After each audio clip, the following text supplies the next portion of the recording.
Thanks for that. The old triple deke, my man.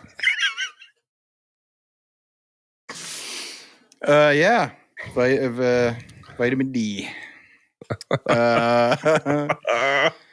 Well, we're at the end of the regular season. The Bush League Hockey Podcast is officially resting players. I never thought of it that way. We're down a couple of line mates here, so it's just the two of us going in, and we're getting ready for the postseason. Oh man, yeah. So bear with us here. We'll go through a couple of things going on this week. I say a couple of things like casually because I'm trying not to fanboy too much. You know, fanboy away, man. Go for it. So this week, my boy Gabe Landeskog played his first professional game since 2022. His last game that he played was when they won the Stanley Cup, and he's missed the next 3 seasons. And he was loaned to the Eagles in a conditioning stint, and wasn't sure what to expect. And I have to say, by the way, so that game that he played with the Eagles, so the AHL is covered by this, they're called Flow Hockey TV. Yeah. And so they kind of went the PWHL route. They knew a lot of people were going to be tuning into that game. And they said, we're going to make it a free, it's free. You can watch it on access. YouTube. No subscription needed. Yeah. No subscription. Super easy. And I think they had 120,000 people watching live at one point, they said, which is a lot. That's a lot. So yeah, I thought that was cool because it's just like, as soon as it's any kind of, it seems like anything hockey related, your go-to is like, how do I even watch this? So I got to get some subscription. But what is that available in Canada? Is it going to be blacked out or some kind of? But this is the AHL, it's not the NHL. So they were just like, you can just watch it for free on YouTube. So no, good guy move. Good. Yeah, good guy move by them. Oh yeah, absolutely. Yeah, for sure. But so yeah, he comes back for his first game. Not really sure what to expect. I watched the whole thing. Here's kind of a little summary of his time there that the Eagles put together, the Avalanche affiliate, and who I got to say, they just like killed it. They took advantage of this. They knew a lot of people were going to be watching. They put out so much stuff about it. I thought they did a great job. So they put together this video kind of recapping his 2 games with them. Media team working overtime. That's right. Back for Trenin upstairs. So he tips one in there, which is pretty vintage Landy.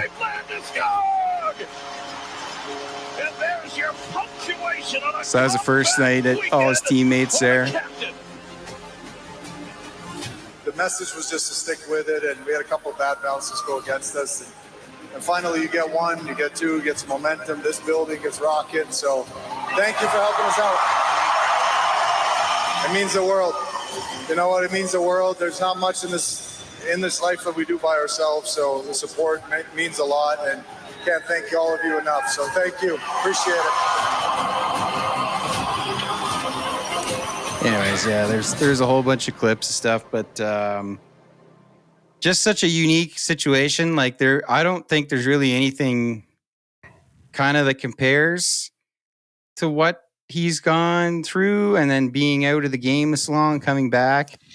Like maybe if like a guy like Jonathan Taves decides not decides, but can figure out his health and comes back. Yeah, it's kind of a similar thing.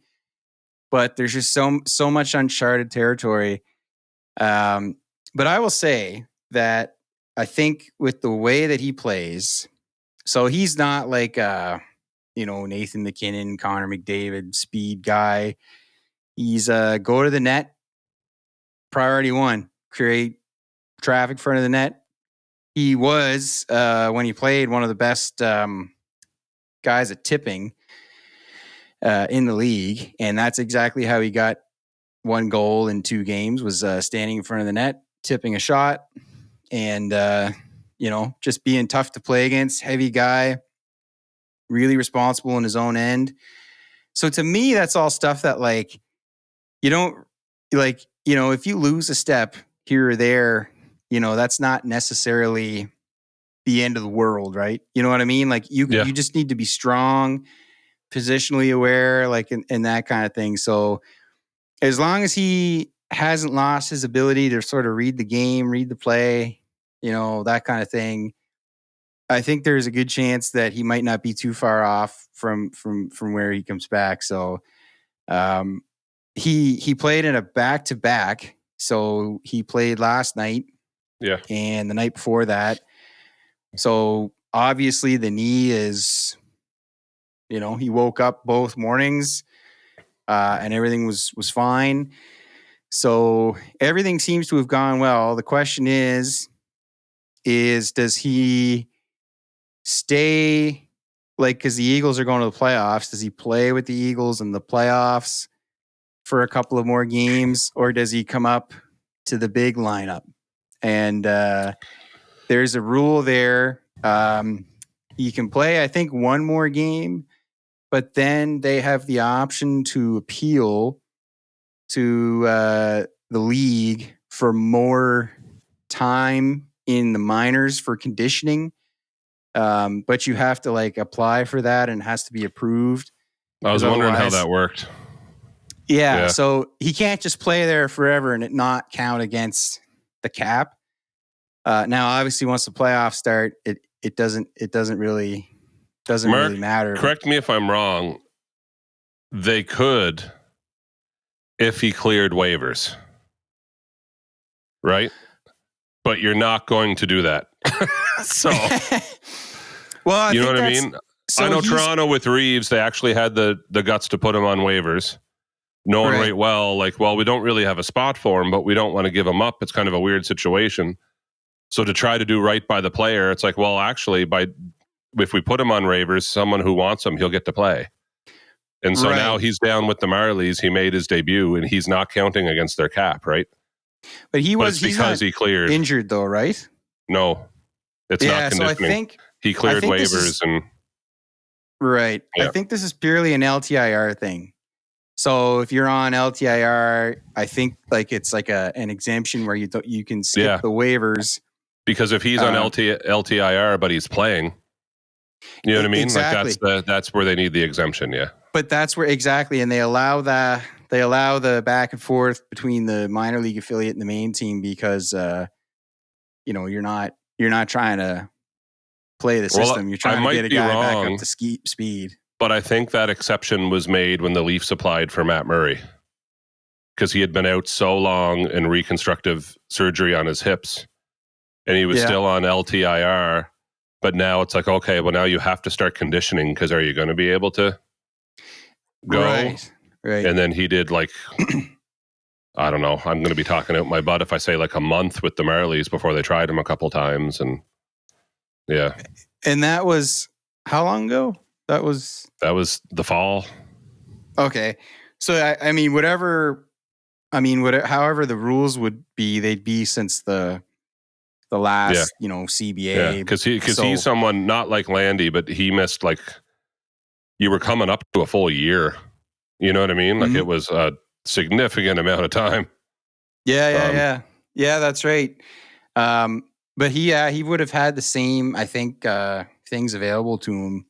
Which, like, the thing is I know we complain a lot. I have been guilty of complaining with Vegas a lot, not LTIR. Yeah, I know where you're going. But, like, I just think when a guy's out that long, and you could say the same about, like, Matt Murray, like, are you really gaming the system there? Oh, man, we'll show them, make him sit out for a whole, like, season. Let's do it for 3 seasons. Then he'll come back in the playoffs. And that's so the Landeskog thing and the feel-good story that this could really turn into being. Because, there was an odds-on chance he never played again. So for him to have rehabbed that hard and this long. I am still pinching myself because I think for the last Like when he announced that he was going to miss last season entirely, it was like, okay, because he had that knee cartilage transplant surgery 2 years ago. And so it was this season as like it started, it was kind of like, well, he might be playing by the fall. And the fall came and went, and then it was just like, it wasn't even close. And that's when I started to say, like, I think he's done. I mean, I think he's probably just trying to hang on, but like, he's got to be, like, if they don't know by now, what could possibly change? And I stopped kind of telling myself the whole, like, it's uncharted territory. It's a surgery that no one really knew how to navigate.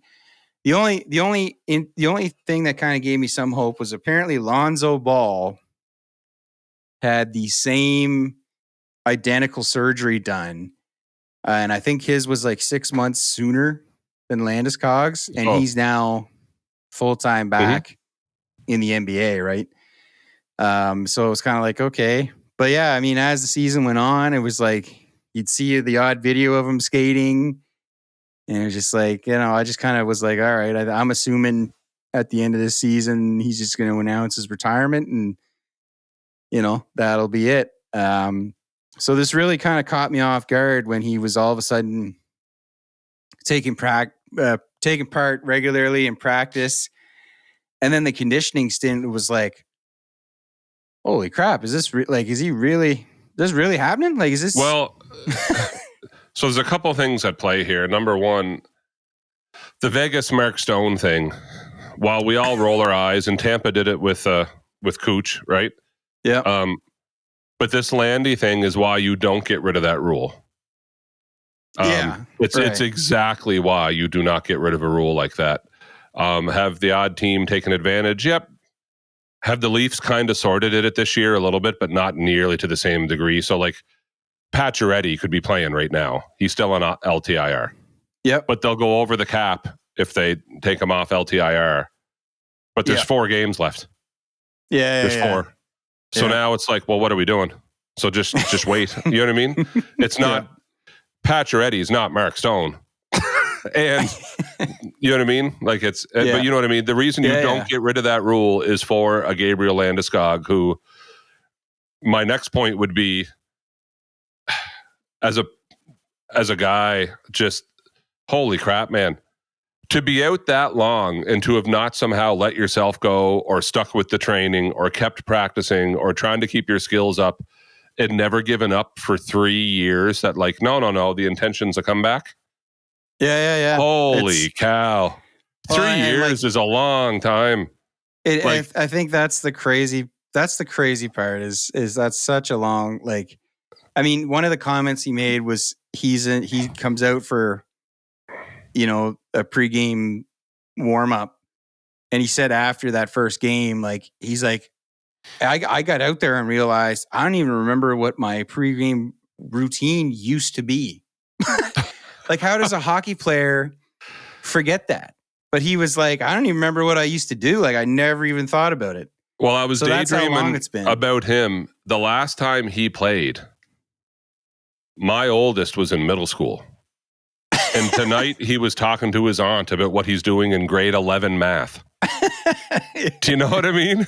So that's how long between games it's been for Gabriel Landeskog.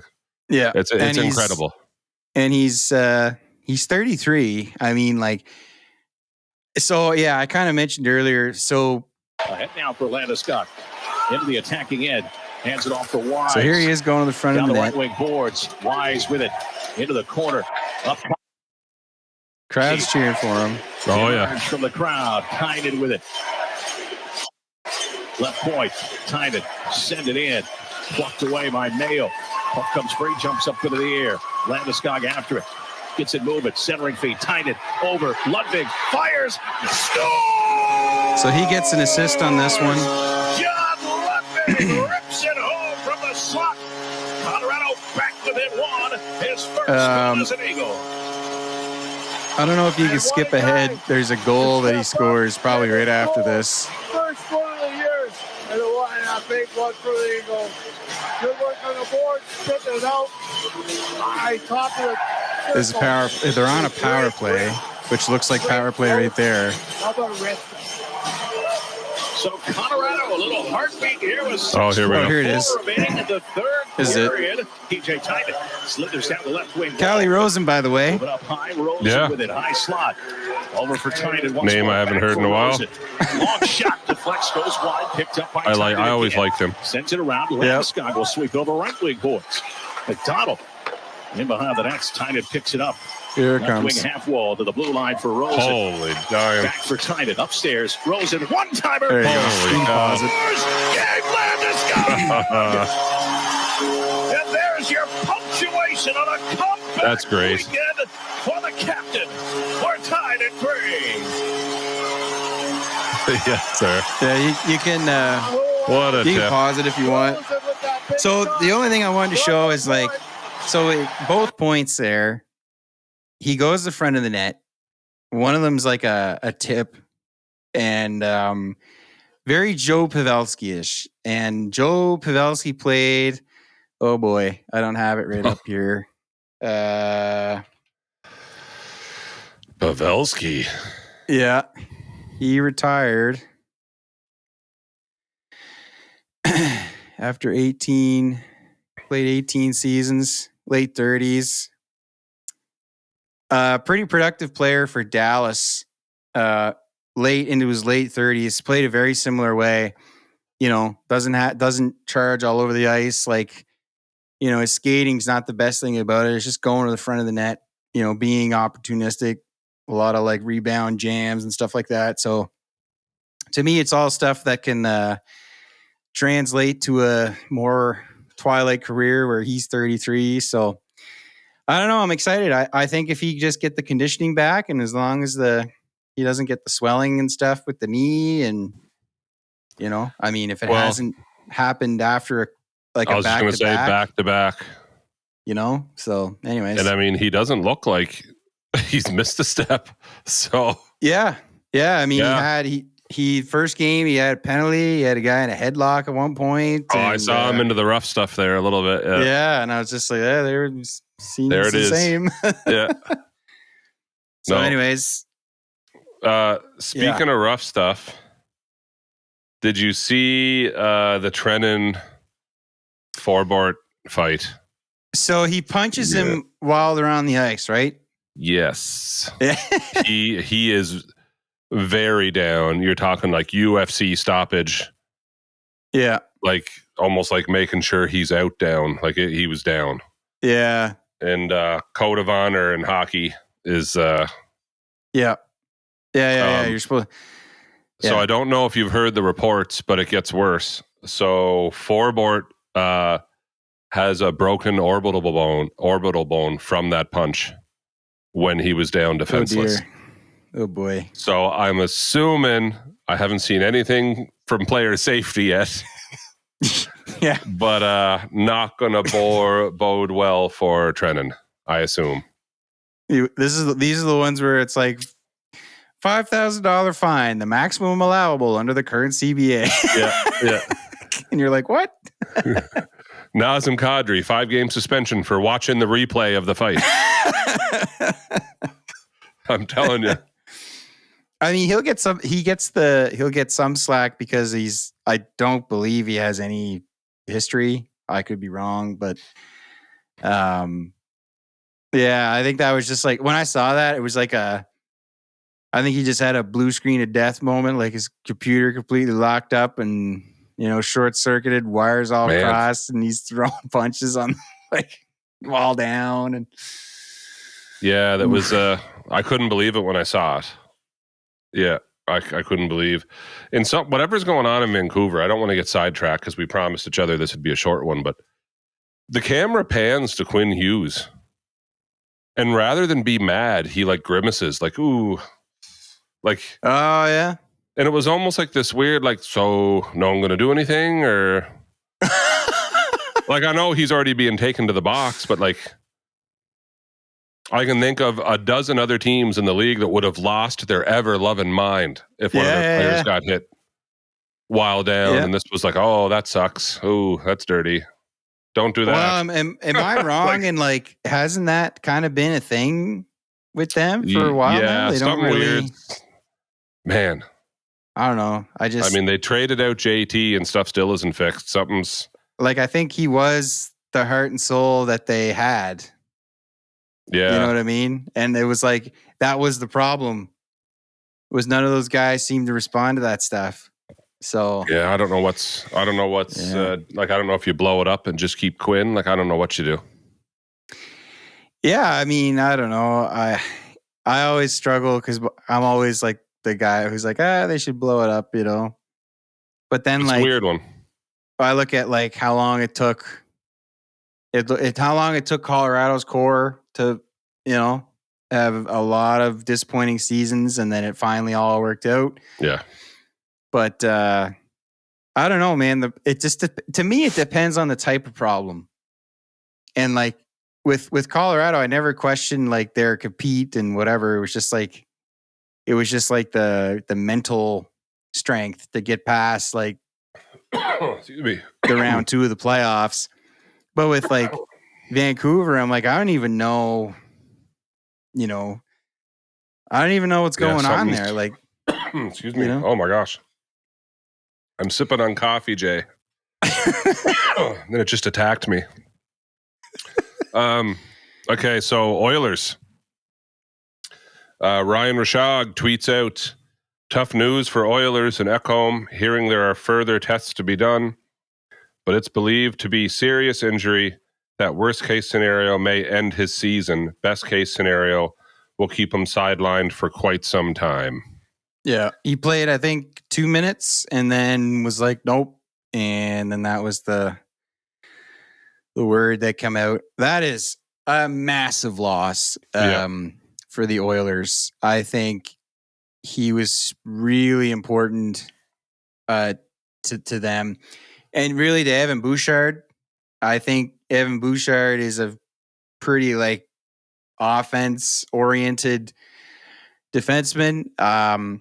I've seen enough Avs Oilers games alone where I'm just kind of like, I don't really know what he's doing in his own end at times. And Ekholm was the guy to sort of counterbalance all of that. Ekholm was such a smart, good defensive player. There's a lot of plays that would die that he would break up, and you know the Oilers get the puck going the other way, and they need that in their game. Yeah, they need to be going up the ice quick. That's the way they play, and that's a huge loss for them. Yeah. Then we'll switch right to, and I think we're ending here, but I don't know what is going on with the Rangers. So you'll know more about Calvin de Haan than I will because he started the season with the Avs and then he ended up in New York. I saw very little of him by the time he got to New York. But Molly Walker tweets out that so hashtag New York Rangers, Calvin de Haan walked past us as he was about to get on the ice and commented on how it's finally over. He said something to the effect of, how about the way I've been treated here? It's I didn't know that's what he said. I just knew we asked if he wanted to talk. He said yes, and that he would be very transparent. Before the game's over, she's tweeted this. So you can just imagine. So I think he released this on Instagram. I have the letter he wrote. So Calvin can you read de Haan, it, or is it long?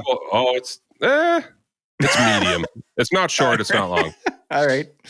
Going to get ahead of this now. I was hoping that I would have been able to express in a scrum setting versus a quote as I was going onto the ice and having it on the internet within 30 seconds later. I said what I said because I'm frustrated, and any competitor who says that they would be happy in this position would be lying to you. After playing 3 games for the team and going 2-0-1, I thought I maybe would have gotten an opportunity to jump into the lineup and help win some games. Did I help win those games I played? Maybe. Maybe not. but we still won and collected some crucial points to climb the standings. I understand the youth movement in the NHL, and I'm getting older in hockey years, and I can't read the other line. I don't know what's going on there. Oh, 1 sec. And I may not play every single night. I feel like I can still contribute and help teams win. I know I'm not going to play 20 minutes a night in the role I've been playing the past few years, but again, I feel like I can still keep up and help a team in certain facets of the game. I'm not trying to be the villain or gain attention or throw shade on the organization. I would have preferred a scrum setting to chat about how my time with the Rangers has gone. As a player, you have to respect the lineup decisions whether you like them or not.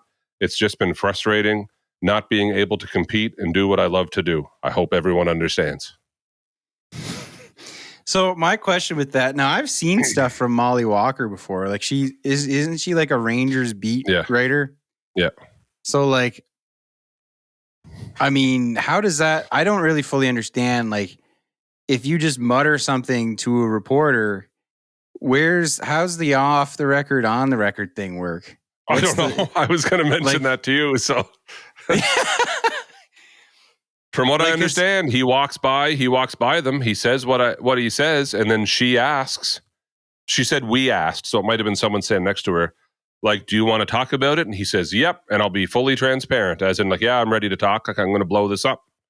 Right. Oh, okay. And before the game's over, she's already tweeted it. So rather than waiting, like he basically just said, I'll talk to you. And then before he could talk to you, this is all on the record. I'm going to talk about it. Yeah, and she tweets it.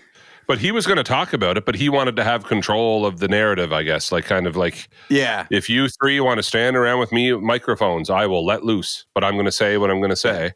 But instead, he inherits a mess probably internet-wise by the time he gets off the ice that, what do you mean she tweeted that? So. Oh, man. I just wonder I wonder. I'd like to know, like, from other journalists or like you know, what's the protocol there? Yeah, because surely some of these people have discussions that's like off the record, speak your mind. Don't worry about how it comes across because it's going to be a quote. You know what I'm saying? Like, I'm sure. I mean, all of trade deadline day rides on that. Yeah, like when absolutely. you have like, I think of like Elliot Friedman and Kipper and Darren Dreger and you know what I mean? And they're getting texts and stuff. Yeah. It took them years. Like it took Elliot years as a reporter. I remember when he was on The Score. The Score. Yeah. He was just kind of like working his way up and he was writing articles and he was doing, and now he's worked his way up to players and agents and general managers. Text him off the record. Yeah. And let him know, Elliot, just so you know, they're talking to. Yeah, like they're leaking stuff to him all the time, trusting that he's not going to say where he got it. Yep, like absolutely. That's wild when you think about it. I know. I wish, it's funny you say that. I've thought different times, like, I hope when one of these guys, like him or, you know, Bob McKenzie or Darren Dreger or, you know, whoever. Gino Reda. Like, yeah. Like, I wouldn't want them to like say who they heard stuff from, but like, once they're retired, I would just like to know how do you get to that point? I wouldn't even know where to start. Yeah. Like, is it just, you just build rapport with people? It takes years. And I mean, I know that is what it is, but to just hear, I don't know. Anyways. But yeah, to your point, like, you know, I'm sure I think there's a lot of things that are understandings there. And then that's why this kind of stuff doesn't happen more often. Yep.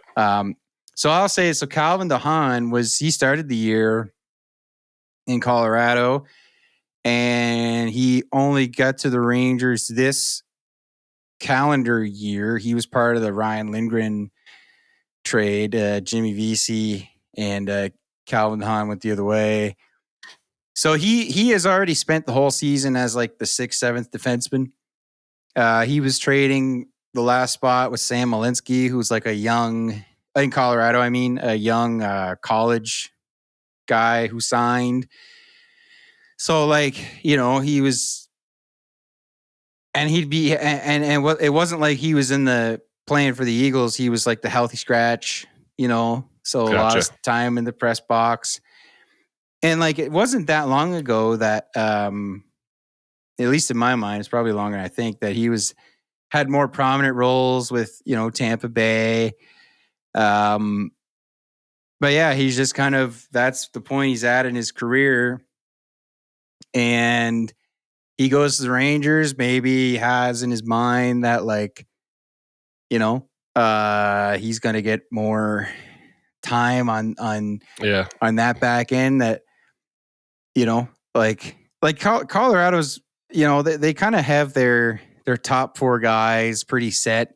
Really, their top, their last pair kind of rotates in and out. So I could see him kind of thinking all season, like, I don't know why I don't have a spot here all the time. I should. I don't know why they keep giving chances to these others. So then he goes to New York, and then the same thing's kind of happening. Yeah.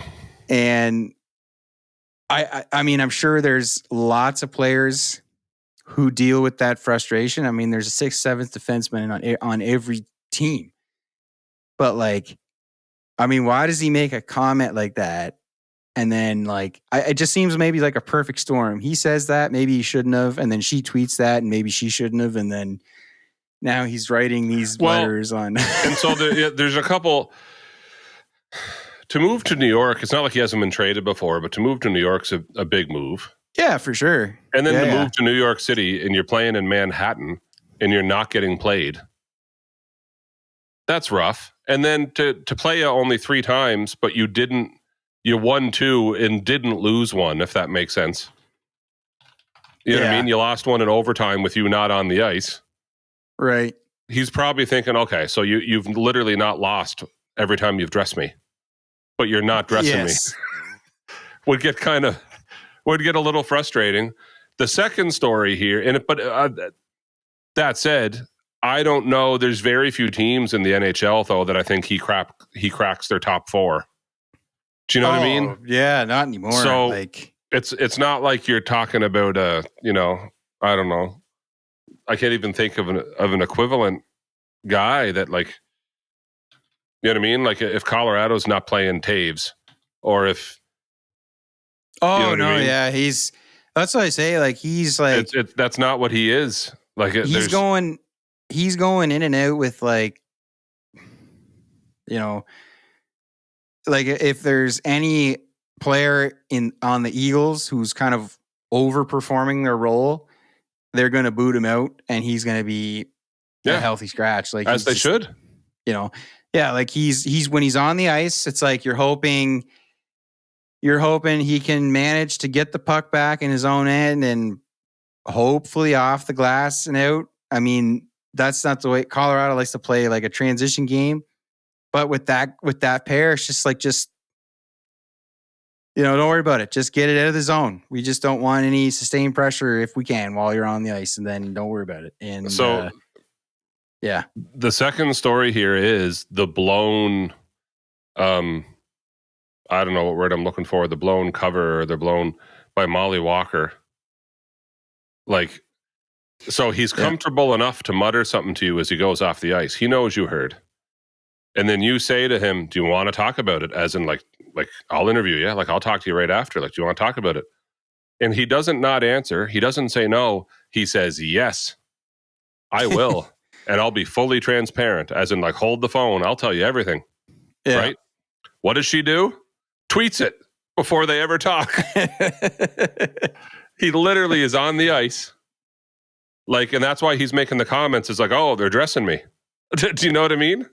Yeah. Oh, this must be the end of the year. They're letting me play a game. Kind of like, and so he makes his comment, and then before an interview can ever happen, so now she doesn't get her interview either. Yeah.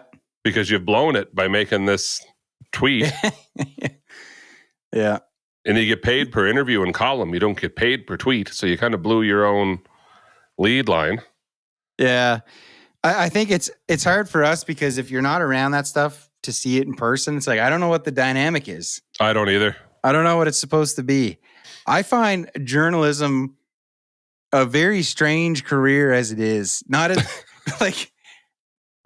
not just in the sense that, like, I don't know how you know how to do all that stuff. Like, I don't understand It's a different world, there's man. so many unwritten rules and weird understandings and it's a different world for sure. So I don't know. I think it just boils down to he probably wishes he didn't say that, and she probably shouldn't have. She probably should have waited to talk to him, and then now here we are. Well, I mean, if she had waited to talk to him and then he changed his mind and doesn't want to talk after, I'm not trying to be the jerk here, but she's probably within her right to tweet what he said after the game. He said he'd comment. He said this on the way out to the ice, and then game was over. He refused to comment. What's that about? Like, if she really feels like she needs to. Yeah. You know what I mean? Like, it's, I don't know. Yep. Yeah. No, weird one for sure. Yep. Do you want to talk a little bit about playoff race and then... Well, yeah, because the next time we have an episode, we'll be almost like playoff eve. Like, we'll be ready to... Yeah, and that's what I think. Maybe we'll put together some like predictions and stuff, get some predictions from everybody or something like that. Yeah, but, I think so too. So a lot of the East Coast stuff and a fair bit of the West Coast stuff looks clinched, or some teams are still fighting for position, and then some teams are awkward, like Carolina is 10 points back of Washington, but they're 10 points up on the Devils. Yeah. So like that first, second, third is stuck there. Like that's not moving. Like the Devils could fall out, but I doubt it. And like first and second, and then Toronto is like 1 point from clinching the division. So they've clinched home ice, and now it's just, are they going to clinch? I think that tonight, and I don't know what the score is, so this would be tomorrow, but if Toronto won outright, and if Tampa lost in any fashion, including overtime, Toronto clinched. But if I think if the Lightning won, then it moved on, and if Toronto won and Lightning scored 1 point or less, they still clinch, so it doesn't matter. Like it's as good as clinched. Yeah, I'm just looking at it. It's pretty academically, like, as of now, it's still mathematically possible, but it's very unlikely that they. Well, so I'm looking at tiebreakers too. The Leafs and the Lightning, as of right now, have the same amount of regulation wins. Mm-hmm. But the Leafs have more regulation overtime wins. So if they were, as of now, they have the tiebreaker. So, but yeah, I mean, Tampa would have to win the next two, and Toronto would have to lose. So for it to be tied, which, it looks mathematically unlikely, but yes. And it looks, I mean, it's looking like the wild cards. So the Senators are officially clinched. Yeah, they're in no matter what. And it's the Canadians again. They're 3 points up on the Jackets. 3 points isn't a lot, man, right now. To not be clinched. Yeah, I'd be 2 clinching. Games left. They both have 2 games left. And that would be a wild one if Columbus won both, and if Montreal loses one and Columbus wins, we're looking at a scenario with 1 game left each. Like it's right. Yeah, and that's interesting. Yeah, that's real interesting. Yeah, and the that is updated because the Jackets beat the Capitals 4-1. Quick thing on the Capitals. So they were blown out. Yes. Holy cow. 6-0? 6-0. And that was Columbus too, wasn't it? I think so. Or was it I think it was Columbus, man. It was yesterday. So they had a back-to-back playing Columbus yesterday and today. Yesterday they lost 7-0. And today they are losing 4-1. And Alex Ovechkin is the 1 goal. Yep. Too funny. But I don't know, man. I've been kind of curious. Are the Capitals just sort of, I've kind of had them. I've been kind of thinking of them as the biggest candidate for first round upset. Who knows? So, I mean, no, for sure. Who knows? But like, I just look at like they had that President's Trophy season, and I just think a lot of it's been on this like Ovechkin hype train. And now that it's done, it's just kind of like, they're sort of like, ooh, like, you know what I mean? Like, I just wonder if that was. And it's literally looks like it's happening that way. It does right now. I mean, like I always am not too quick to judge games right before the playoffs because, like I know some teams are fighting, some aren't. Some have kind of mailed it in, and some of the clenched teams they're sitting people. Yeah, so like it's not even like what does Washington care? Yeah, like I haven't watched the last 2 or 3. It's been confirmed since forever, but officially yesterday it's the Stars and the Avs in round 1. And I forgot they were playing the Ducks today because half the team's not even playing. You know what I mean? Like, so I did see, and I don't want to because we got to end here, but yeah, we'll just go off on another tangent. But I did see a couple NHL reporters reporting that there was GM talk again, finally, of they're not liking this playoff format. And it's part of them not liking the format isn't even how it's decided. It's that it can make the last third of the year a bit boring when know for 2 months, like not last year, but the year before, for 2 whole months, we knew, oh yeah, it's going to be Toronto and Tampa. Yeah. And everyone knew it because there was no catching Florida. Because the division format. Because of the division format. So second's going to play third in that division, and second will play third in the other division. And the 2 first places get rewarded with wild cards. Yeah. But second and third had to play each other instead of it being just straight 4th and 5th. Like it's not. It's funny. Like round 1 ends up being the most interesting because like sometimes the wild card team ends up in the other division.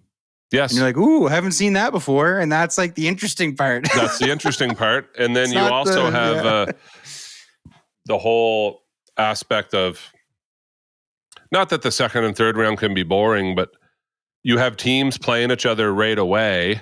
So let's say in the Atlantic, the top, because this has happened, we've seen it. It actually happened a few years ago in the West, where the top 3 in one division are way up on points over the top 3 in the other division. So if it had been 1 through 8, all 3 of those teams would have been ahead of the other 3. But 2 of them have to play each other in the first round rather than possibly meet each other in the second or third. Yeah. So you're knocking good teams out early. Yeah. And I don't know how the owners like this, just from a pure revenue standpoint, because you're literally missing on gates for games that aren't going to happen. So like Colorado and Dallas are almost on everybody's top 5 list for possibly going all the way. And one of them is going to be out. And one's going to be out in the first weeks. round. And those are games that they can't sell tickets to in the second round because they're out. Mm-hmm. So I don't know. I can't imagine owners are enjoying this playoff format. The reward used to be if you took first, whether it's outright or not, your reward is you get home ice advantage. Mm-hmm. And you're playing the 8th place team. And sometimes right up until 2 days before the playoffs, you don't know who you're playing because the 8th place teams are still passing each other. 7th drops to 8th, or the 9th place team wins 3 in a row to sneak in and take it from the 8th. To be that's all gone. That's all gone. Yeah. Yeah. And now we're talking about like, so pretty sure the Oilers are playing the Kings for the 4th consecutive season. Yep. Round 1. I mean, you guys know better. Anyone, it was like you were either playing the Lightning or you were playing Boston. Mm-hmm. And it was like, those were your choices. And like, and to like, so even in the West this year, now I know like, it's not that you can predict this would happen, but I mean, I would like, I want to see Vegas, Colorado, Dallas, and Winnipeg in the second round. Yeah, of course. You know what I mean? Yeah, I don't care who's playing who. They just should be playing each other. And then two of those teams get to make it to the Western Conference Final. It's like the two best teams in the West play for the conference final, not like not like the best of the Central and the best of the Pacific. It's like I don't know. I don't care about that. From your lips to God's ears, in the East, Toronto, Washington, Tampa, Florida, and then arguably Carolina are all teams that you'd think would be in the second round. Yeah. Half them are going to play each other. Like, yeah. Like it's strange. Yeah. It's just not, I don't know. That's why Elliot keeps saying, and then maybe but Elliot keeps saying like he's a first round exit for the last few years is not a failure. Who did you lose to? Mm-hmm. So when Toronto loses to Florida, but everyone's chirping they lost in the first round, but then Florida goes all the way, was that a failure, or did you lose to the team that went all the way? Yeah. So like and arguably you would have lost to them later in the third round. Yeah, absolutely. But you had the unfortunate, but by maybe just 1 point, you got them in the first round. Yeah. And now you're out the first round when any other year you wouldn't have seen them till second or third. Well, yeah. So like it's a strange, it is what it is, but it's sort of backwards in this. Like I have been looking at this playoff. Now this is the type of thing you say a thing like this and it comes back to bite you when you lose. But like I sort of see the playoff road for like I'm following the Avs.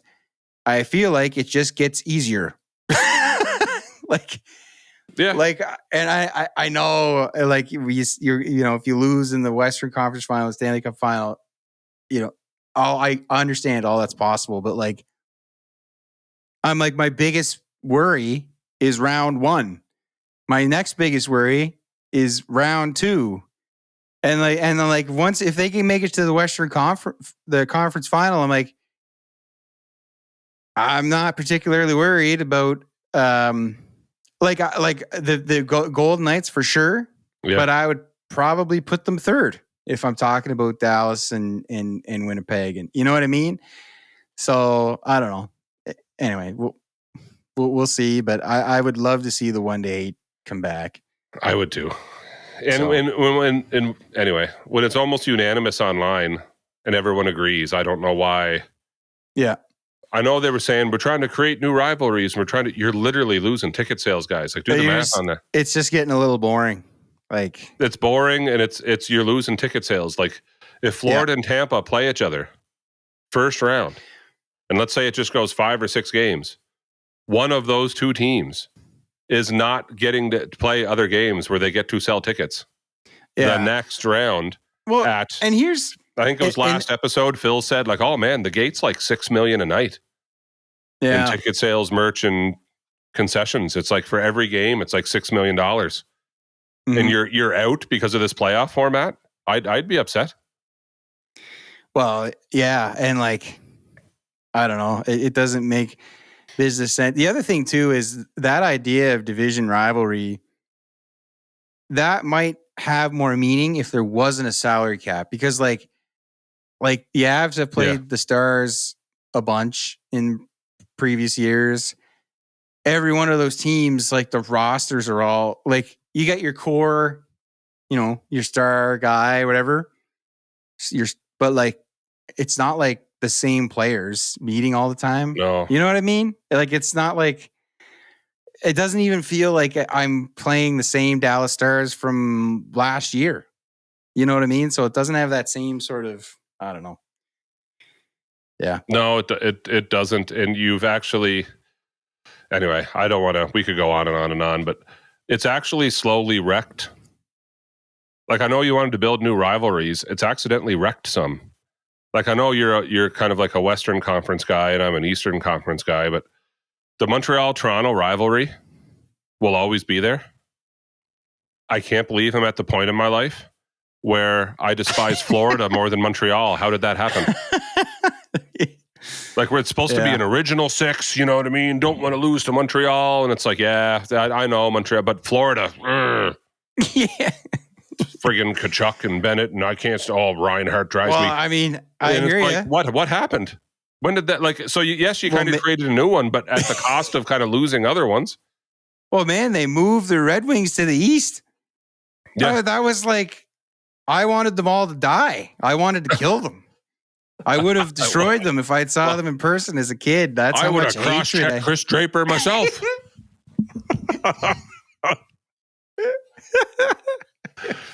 Oh man, that was the rivalry, right? And so at the cost of what? If you've kind of like everyone's, there's a hardcore Ottawa fan at work, and he keeps, I don't know, man. I can't stand Toronto, Battle of Ontario, and I'm like, oh, Ottawa's still around. Well, maybe this is the year that changes with the two of them in there, because like I have a feeling. Like when I was a kid, that was one of the rivalries. And over the years, with these playoff format changes and stuff, there's been years where another team. Who did you hate more than Daniel Alfredson? Right? Yeah, no, top of the list. Neil would have been right up there. Fair enough. Same team. So, but you know what I mean? Like there are years with this new playoff format where a wild card could technically, I know you'll know what I mean, but because of the way the divisions are shaped, and then the next two are the wild card, you could have a team third place in a division, technically on paper, that otherwise a team that maybe would have snuck in eighth normally isn't getting in because they're in the wrong division or something. Like they're behind, because you could have three wild cards all in the same. Yeah. And one of them's not going, but you could have a third place team with less points than the. Oh, yeah. You know what I mean? Yeah. And it's like it's not 1 through 8 anymore. So you're losing anyway. That was the big story when that format came in, was like the people weren't used to seeing a playoff team with like less points in a division than the two wildcard teams. Yeah. Like, you know what I mean? If you were third in your division, you could have less points than two wildcard teams from the other division. Which means there could be a team on the outside in another division looking in and can't get in. Yeah. Because it's the top three from this division. And it's like, but we have more points than them. Yeah, but so do the two wild cards. So yeah. And it's like, but yeah, okay. Like it's anyway. Yeah. Anyway. So yeah. Well, anyways. Yeah. If anyone's still listening, yeah, God bless you. Thanks for. We're just ranting now. Yeah. Thanks for letting me have a little love session with Landy there, and that's fine. Yeah. Got all Pepe Le Pew on Gabriel Landeskog.